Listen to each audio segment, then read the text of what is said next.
Alright, in this video we're going to replace the right side wheel bearing on a Volvo XC90. The part for this car should be 2007 through 2012 or 14, somewhere in that time range. This particular model is a 2009 with a V8, and I found that they have two different size wheel bearings, and the reason for that is the CV axle changed. It went to a larger diameter. So you need to really be careful with buying parts for this car. The vast majority of wheel bearings sold do not fit it. Also, even though the CV axle is smaller on the back, the front and rear wheel bearings are different. The rear bearings are symmetrical and the front ones are not, and I'll show you that later in the video. So how do I know they're bad? Well, because I went to the shop and they said there's a little bit of noise out of the right front as well. I had them replace the right rear wheel bearing because it was noisy. It was really above 40 miles an hour it would hum. Well, so you know, it wasn't making a rattling noise. It didn't sound like the wheel was going to fall off. But it was definitely something. And I was also complaining about the alignment. You know, they kept saying it's aligned, and I kept saying there's something wrong, there's something wrong. So I'm sure that this wheel bearing had something to do with it if it's loose and the wheel is just kind of wobbling around. I paid the shop to do the rear, and here's why. It was basically for $100. They replaced the rear, and I didn't have to do anything except drop the car off and pick it up. So it was $107 for the labor, $227 for the bearing, shop supplies, tax came to $350, and all I had to do was go down there and say, I hear a noise, fix it, and that was that. Now the front I'm going to do myself. I also purchased the part from the shop. You can see they wrote the part number on there, the Volvo part number, and I was surprised it wasn't genuine Volvo. I wasn't able to determine who Volvo has manufactured their wheel bearings.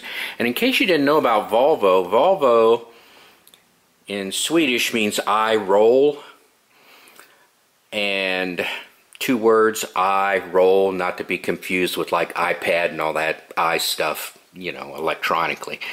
This was many years ago, before they even manufactured automobiles. They were a ball bearing manufacturer. So anyway, I don't know who their OEM supplier is, but here is the SKF part number for this vehicle, and this is the larger diameters CV axles. So hopefully this will all work out great. And I did wiggle it a little bit. They just said it made noise, so I walk in front of the camera. I did try and wiggle it a little bit. I do feel a little flex, but you know, it's up off the ground, and you know, it could be the vehicle moving. I just have it on a jack. I don't have it anchored down. So, and it's on a CV axle, so I can't really spin it freely. All-wheel drive. So we're just gonna replace it and be done with it. Alright, well, I'm going to take the wheel off, and I'm going to film that. I need to keep the video short, so I'm going to decide here and there what I film and what I don't film. So wheel coming off, no need to film that. And then I will take a look at the brakes. Brakes are done on another video. I'll take the brake and the brake disc off and just expose the strut and wheel carrier, and we'll go from there. Okay, so here we have a full shot. I took off the splash shield, even though technically to do this job you didn't need to, but I just figured it would allow me better visual access into the back here so I can get to the bolts that hold on the wheel bearing.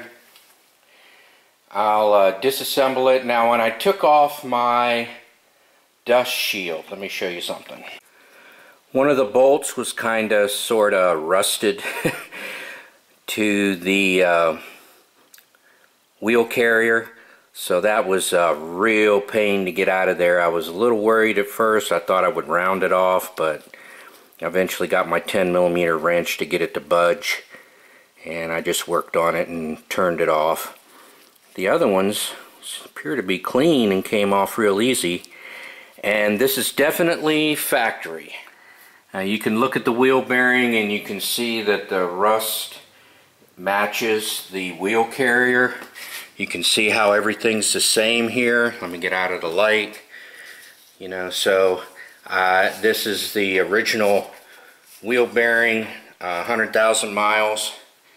I did replace the other side. Oh, wait a minute. No, I didn't. If you look at my other video where I did a overhaul of the wheel carrier and the strut and whatnot, I got the wrong wheel bearing size, and I just used the OEM and put it all back together. So this lasted 100,000 miles. They're saying it's making a little bit of noise. I don't see it moving too much. Of course, it's on the CV axle. I'll go ahead and take it out and we'll look at it again. Alright, well, I'm having trouble with the bolts here. You know, they're just not coming loose, so I'm going to go ahead and liquid wrench these parts and let it soak for a while. All four. Tired of beating on it. And then we'll let it set. That's why I clean everything up and put anti-seize on it when I reassemble, in case I'm the poor bastard that has to do the job again. At least I know they'll come apart without struggling like I am using a hammer to beat on the tools, and you know, just that's stupid. So let me get soaking. Alright, I was still struggling to gain access to the bolts, even though I had these wrenches, you know, with the angled wrenches. So what I ended up doing is I was just going to pull the wheel carrier away from the strut. But what I found is I could just take the top bolt out, and that would be enough to pull it. The bottom bolt I didn't remove completely. I removed the nut, but I didn't know at the time. And then I could just pull it to the side, move the CV axle out of the way. That gives me access to the 4 bolts. Now I can go straight in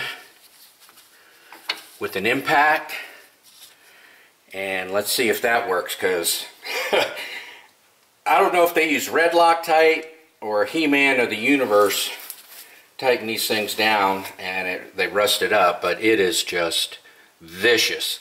So now that I have complete access to all 4 bolts, let's pull this thing out.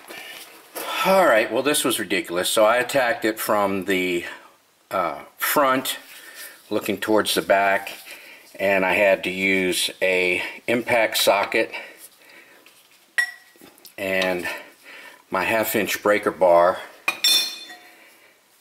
and a cheater, because my impact wrench was just sitting there idling, and I thought, well, I don't have enough air pressure to use one of those air impacts.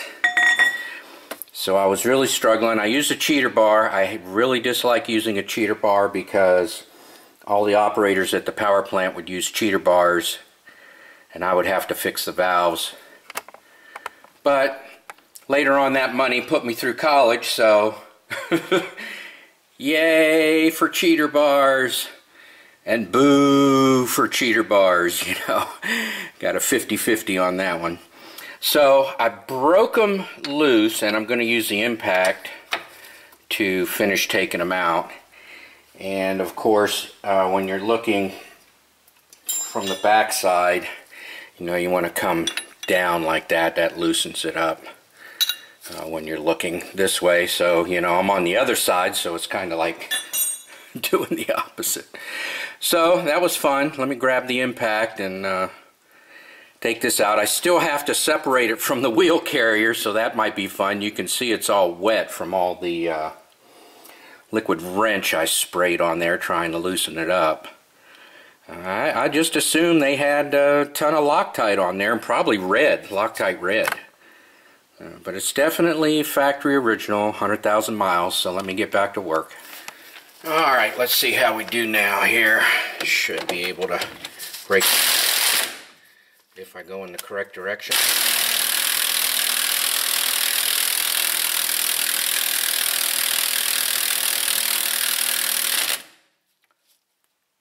Well, as you can see, it's still plenty of fun, I guess, as the rusted part of the end of the bolt goes through there. And only 3 more to go. So I do see some red Loctite on there in the middle, so that makes sense. And you can also see my penetrating oil on there. At least it penetrated. And of course the end there, you can see how it's all gummed up. That was fun pulling that through all the threads. So anyway, I'll have to clean all these up before I put them back in. Probably use blue Loctite instead of red. So, but anyway, back to the job. Alright, let's see. I can keep my arm out of the way here.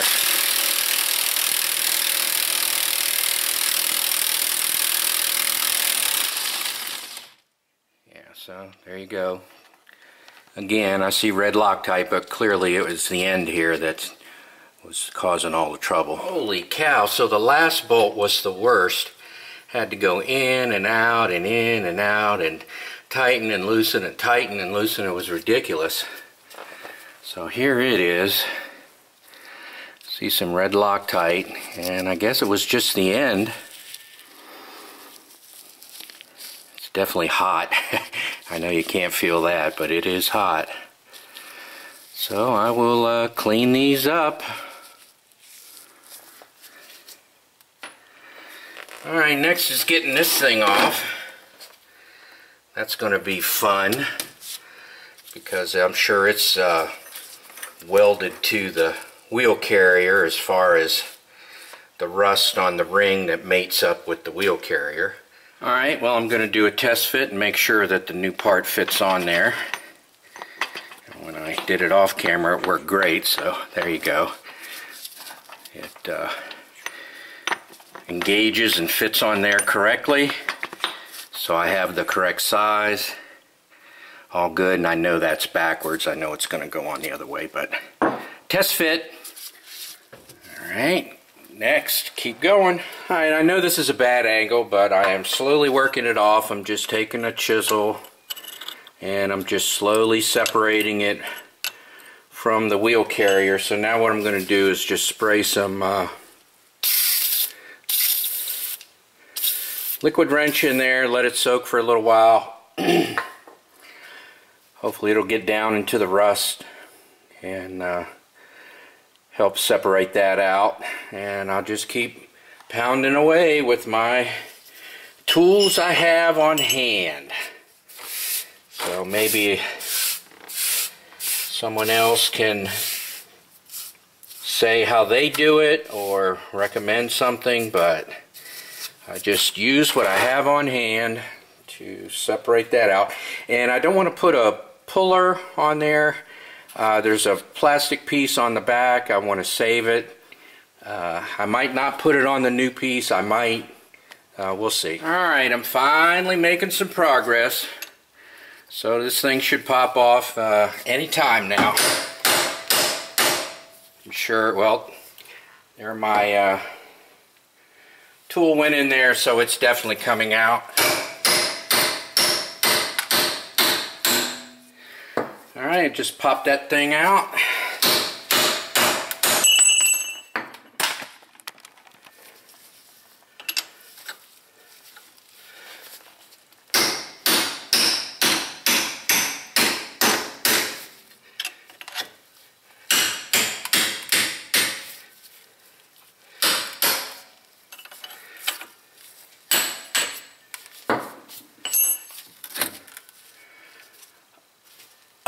fun stuff. Fun, fun, fun. So the plastic piece was really just the sealed bearing. It wasn't anything worth saving. I probably could have put a internal puller on there and, you know, clamped onto the wheel carrier, and pulled it out. And now I get to clean all this up. Fun, fun, fun. Plenty of corrosion to deal with. Rust, as they call it. Alright, start cleaning and reassemble. Alright, it's cleanup time, so I'm going to go get my wire wheel and get in there and start removing this dirt slash rust slash corrosion slash whatever the heck you want to call it.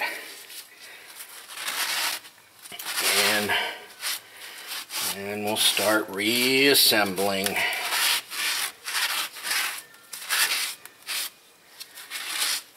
Alright, let me go get my wire brush.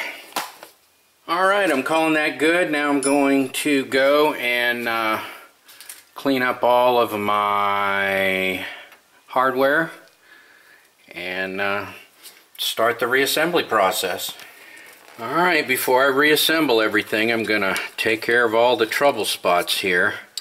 Remember, this bolt was stuck in here. I cleaned it up. I ran the die over the bolt. Now I'm going to run the tap through the threads and just clean everything up.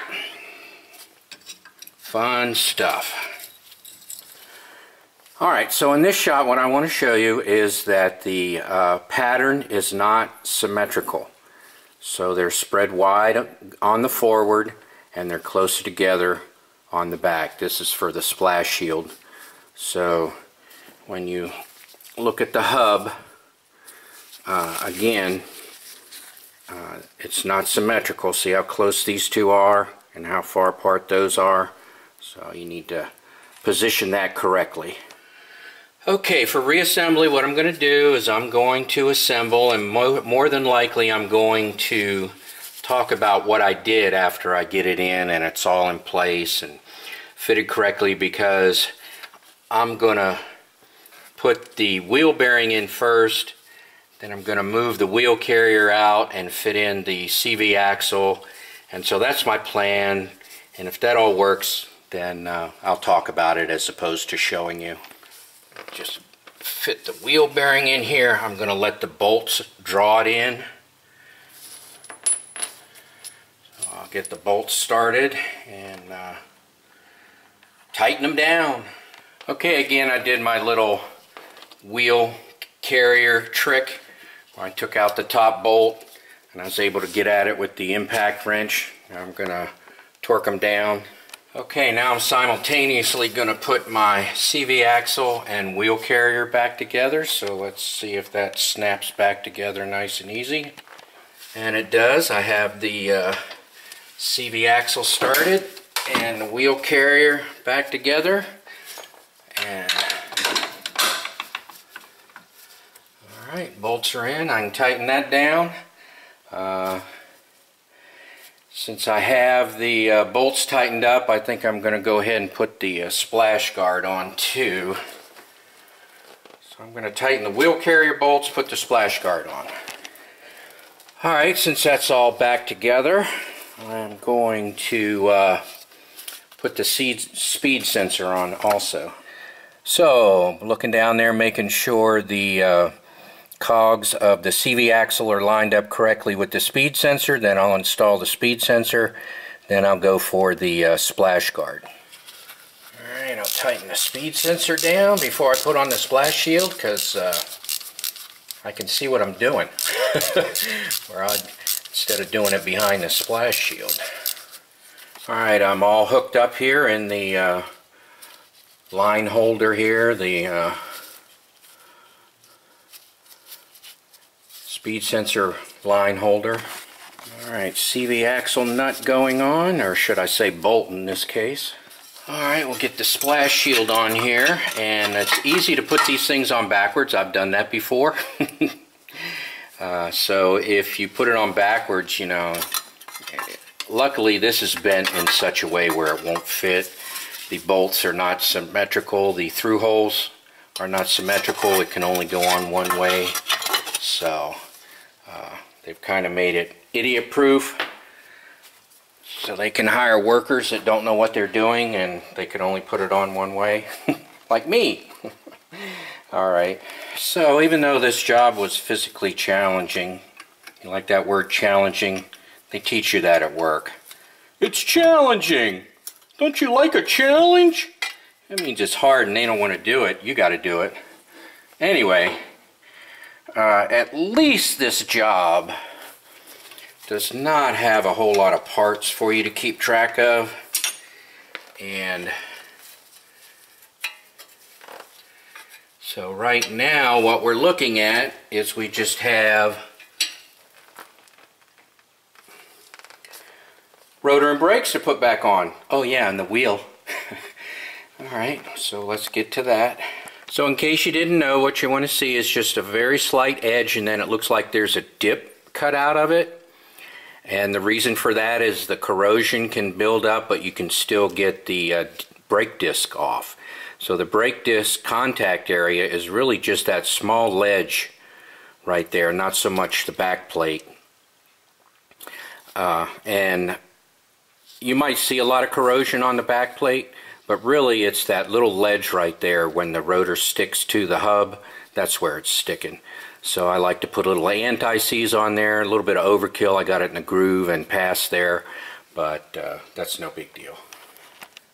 Now for the disc, I like to use the assembly screws. You really don't need them, but it's nice. And you can use, sometimes they're recessed to hold a screw. Sometimes they're flat like this, but if you see that little triangle right there, the reason for that is there's actually a cutout in the wheel, so the wheel will sit flat onto the disc because it's recessed in there, and I'll show you. Alright, if you look in your wheels, you know you have the through holes where your bolts go through, and then you have this little cutout here. And so if you have a nut on there, you know, there's plenty of room for the head of the nut to fit on there. It won't, it's not like it's solid and it'll be on there crooked or something. So that'll take care of it for you. Okay, well, that's about it. So what I'll do is put away all my tools. I will look around, make sure there's no extra parts lying around, and do a double check, a little quick inspection. Make sure all the lines are okay, clear. Make sure I don't leave anything in the vehicle, like my caliper cord. And make sure everything's put away. And that, as they say, will be that. Check my tires. I have an inspection coming up. I want to make sure I'll pass inspection.